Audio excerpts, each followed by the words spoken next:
My name is Dustin Crum, aka the Wild Man. I'm a python hunter. I'm down here part of this new program here in Florida, trying to put a stop to these Burmese pythons that are spreading around the Everglades here. So today's the kickoff event. We got 2 months of this, so it's just going to get started. We're getting warmed up. And a little bit about my background. I'm part of the Cypress Boys. In 2013, second place in the Python Challenge.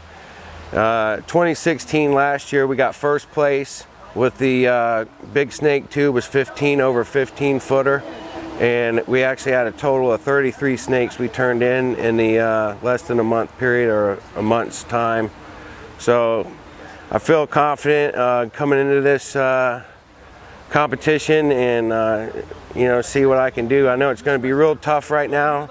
The time of year, it's hot out. The snakes are going to be in the water. They're going to be in the shade. But if there's anybody that can do something here, it's these 25 guys that I'm teamed up with. And we're going to go see what we can do and get it done. And stay tuned. You might see me on the TV. I do stuff with Swamp People. I had Ozzy Osbourne here the other day, the Prince of Darkness, rock and roll. Stay tuned.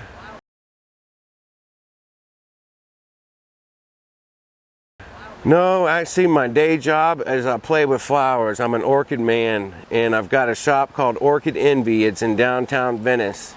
And so one day I'm playing with flowers, the next day I'm out here catching these big constrictor snakes. So it's kind of a passion of mine that I come out here and do this, and I have a lot of fun with it.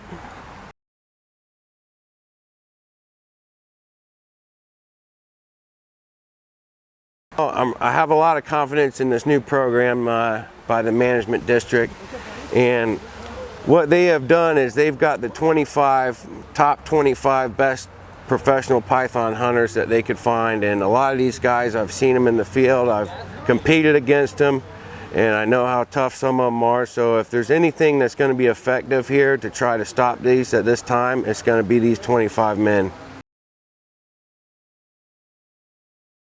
Well, I think I'm actually proud of them that they did pick the cream of the crop, and they looked at the guys' track records. You know, I won the 2016 Python Challenge. In 2013, we got second place. You've got the Florida Python hunters here. You've got some other big name guys that have been catching snakes for many, many years out here in the Everglades.